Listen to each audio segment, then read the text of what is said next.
À l'aide d'un couteau, cette jeune ballerine devient l'assassin le plus élégant de l'histoire de la campagne. Pour atteindre une compétition de danse internationale importante, 5 danseurs de ballet se sont mis dans un hôtel d'assassinat.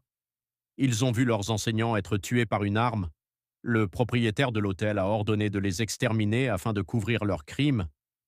Dans le désespoir, les filles ont été forcées d'ouvrir le mode d'assassinat. Lorsque l'ensemble des danseurs de ballet a été transformé en arme d'assassinat, une expédition d'art de violence extrêmement élégante s'est déroulée. En face d'un groupe de danseurs sur 4 côtés, les filles sont en danger de mourir. Peuvent-elles s'échapper de ce hôtel de mort? Je vous présente maintenant l'expérience d'un danseur d'as. C'est un ballet de 5 danseurs. Ils partent de Los Angeles vers la Chine pour participer à la compétition de Budapest. Ils ne peuvent pas y aller parce qu'il y a des limites. Ils doivent passer par le sud de la Chine pour aller à Budapest. Mais l'affaire n'est pas facile. Lorsque la voiture arrive à la moitié de la route, elle s'arrête. S'ils n'arrivent pas à l'endroit, la compétition pourrait être interdite. Ils décident d'emmener les filles avec leurs vêtements dans une ville de 2 kilomètres.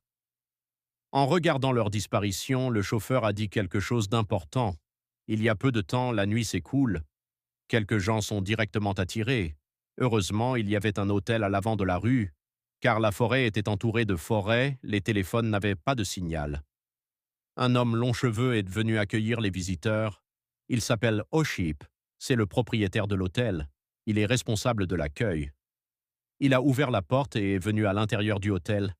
Il y avait beaucoup de visiteurs dans cette zone. En regardant les photos de ballet sur le mur de Maddy, Oship explique que c'est l'âge de l'hôte. Il avait un magnifique visage à l'époque, mais il a eu un accident et a dû quitter la danse. Cet hôtel est aussi l'espoir de l'hôte.